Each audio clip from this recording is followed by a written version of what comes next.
Bible IRL, oubliez les concepts, place à la vraie vie. Bonjour à tous, nous sommes le 24 novembre et nous fêtons aujourd'hui la Journée mondiale de la Bible. Je vous propose donc d'en savoir un petit peu plus sur cet ouvrage. La Bible, ce n'est pas un livre, mais une collection de livres écrits par plus de 40 auteurs sur une période de 1500 ans. D'origine sociale très diverse, ces auteurs sont natifs de 10 pays sur 3 continents. La Bible est ce que l'on appelle une révélation progressive, c'est-à-dire que la personne de Dieu et son plan pour l'humanité se dévoilent petit à petit au fil des pages. La Bible contient des genres littéraires très différents et il est important de bien comprendre le genre d'un texte pour en saisir le sens.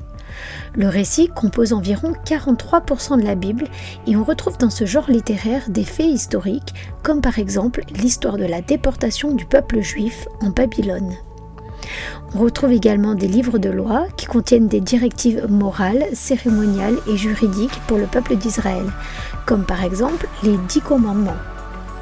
La poésie tient une place importante dans la Bible et représente 33% des écrits. Cette forme d'art tient un rôle majeur dans la culture hébraïque. On retrouve enfin le genre épistolaire, c'est-à-dire des échanges écrits, des lettres comme celles envoyées par l'apôtre Paul à l'église de Rome.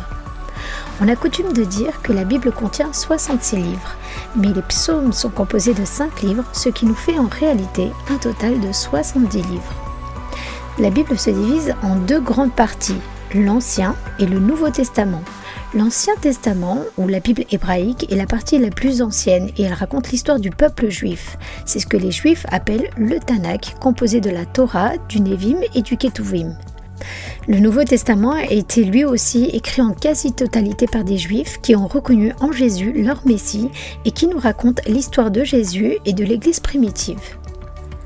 La Bible est divisée en chapitres puis en versets. Cette division très pratique pour nous aujourd'hui n'existait pas dans les temps anciens et elle a commencé au IVe siècle après Jésus-Christ. Elle a trouvé sa forme finale avec l'essor de l'imprimerie au XVIe siècle. La Bible a été traduite dans son entièreté dans plus de 700 langues et partiellement en plus de 1550 langages. Plusieurs applis vous proposent de télécharger sur votre mobile la Bible et vous proposent de suivre des plans de lecture, voire des petites méditations quotidiennes.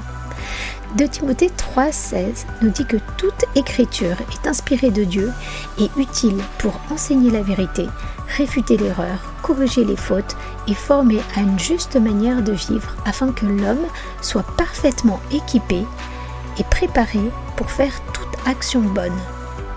La Bible est le média que Dieu a choisi pour se révéler à nous. C'est un livre qui a changé le cours de l'histoire et encore aujourd'hui, 5 pays considèrent la possession d'une Bible comme un crime. Plus de 50 pays persécutent ceux qui en lisent les pages.